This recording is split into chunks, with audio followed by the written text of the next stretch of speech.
mixed sentiment in the fixed income market now prevailed over the course of last week, although average yields at the Nigerian Treasury bills and open market operation space remained unchanged.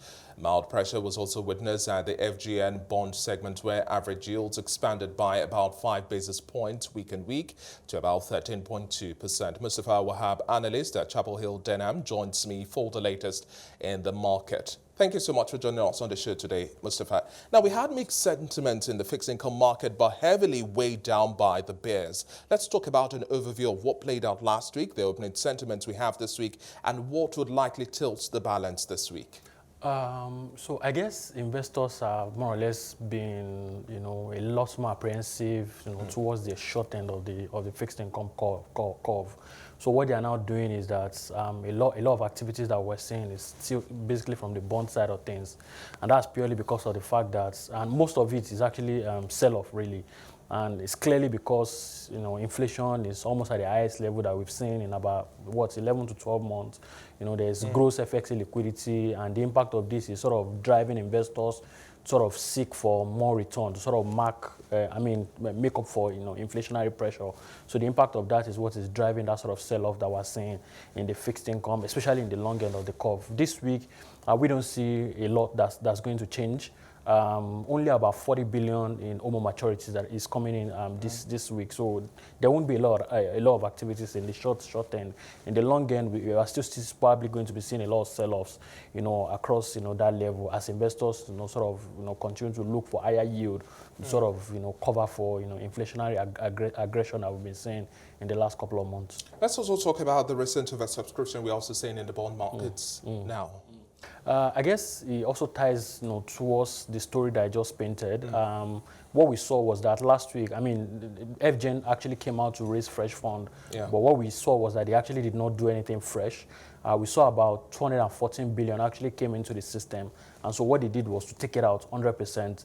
But unlike in the first half of the year where there was a lot of demand in the market, this last auction there wasn't a lot of demand at all. I think only about 6 billion ahead of the offer size. That's what we saw. I think close to 226 billion in total, offer size.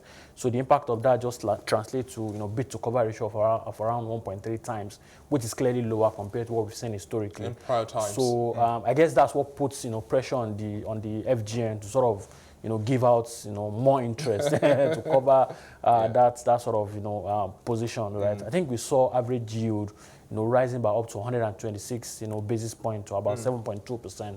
And that's basically because of that's lower demand in the markets. And in one of your reports from Chapel Hill Denham, we're also seeing that bearish sentiment also weighed heavy in the Ghanaian market as well. Yeah, whatever you think is going on in Nigeria in terms of negative there's news, almost a replica there too. You can think about it, in fact, 2 or 3-fold in Ghana. So in Ghana, gross FX liquidity, inflation is at the highest level in close to 19 years. So the impact of that, 30%. over 30%. So the impact of that is what is driving that sort of bearish sentiment. I think yield, 5-year tenor instruments in Ghana now is now, way above 35% level, which is quite ridiculous, compared to, what you see for an instrument in Nigeria, right? So as with Nigeria, we still see a lot of room for yield, to continue to go up in that country. There are no any sort of argument to back whether or not we'll see inflation to start to moderate in Ghana. Inflation will probably touch a little higher compared to what we've seen, about 31.5 or 7%, right? So the impact of this would sort of continue to drive bearish sentiment in that market.